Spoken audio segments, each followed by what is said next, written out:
Members of the armed forces serving in Adamawa State Convergent St. Stephen's Protestant Church Gibson Jalo Military Cantonment in Yola for an interdenominational church service to mark the 2022 Armed Forces Remembrance Week.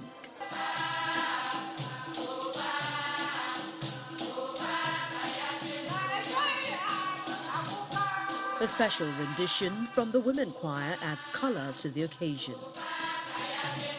The Deputy Governor of Adamawa State, Crowther Seth, is among notable guests at the service.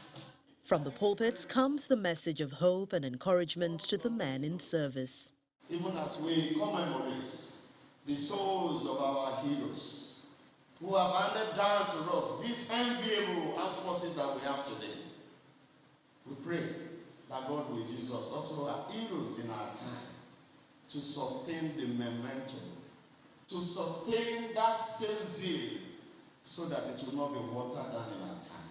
The Commandant of 153 Base Services Group, Commodore Bukansani, restates the military's commitment to protecting the unity of the country. We know that we have paid sacrifices for the country and we shall continue to defend our country to the best of our ability. The Deputy Governor expresses gratitude to the armed forces. We will continue to support our security, personnel, and also promote peace and tolerance among our people. Asking for more wisdom, asking to grant them the without. One of the highlights of the service is prayers said for the repose of fallen soldiers and strength to sustain those in service.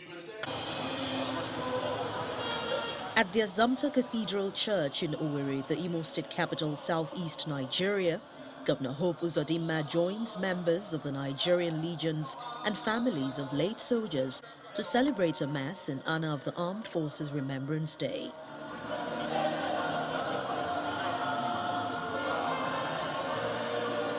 The mass is celebrated by Archbishop Anthony Obinna of Owerri Catholic Archdiocese. Clap to God, give glory to God.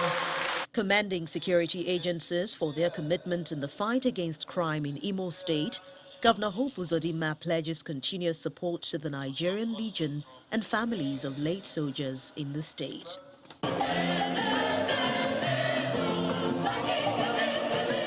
In Ebonyi State, the Armed Forces Remembrance Church service is held at St. Paul's Catholic Church in Abakaliki.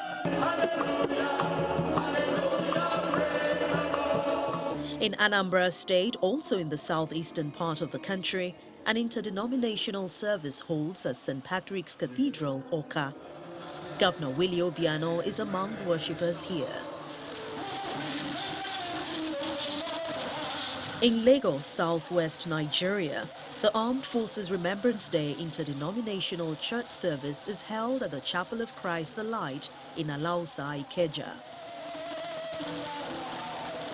Governor Babajide Sanwo-Olu leads some members of the State Executive Council in Thanksgiving in a service that has service chiefs and heads of other security agencies in the state. In his sermon, the Venerable Victor Olusa admonishes Christians to exhibit values that will attract God's intervention in the affairs of the country. We also need a reorientation of values and belief system. Values, so there's the value of integrity. Integrity see pays, hard work see pays, honesty see pays. We should not be carried away. On his part, Governor Babajide Sanwo-Olu commends the armed forces for keeping the peace in different parts of the country, promising to continue with the tradition of remembering the fallen heroes. The people and the government of Lagos State will continue to keep that tradition, will continue to ensure that the relationship that exists between the political class, the civilian class, and the military class continue to grow on a daily basis. Activities at the 2022 Armed Forces Remembrance Day church services point to the need for continuous spiritual backing for those who take the risk to defend the unity and integrity of Nigeria. By doing so, they will be encouraged to do more.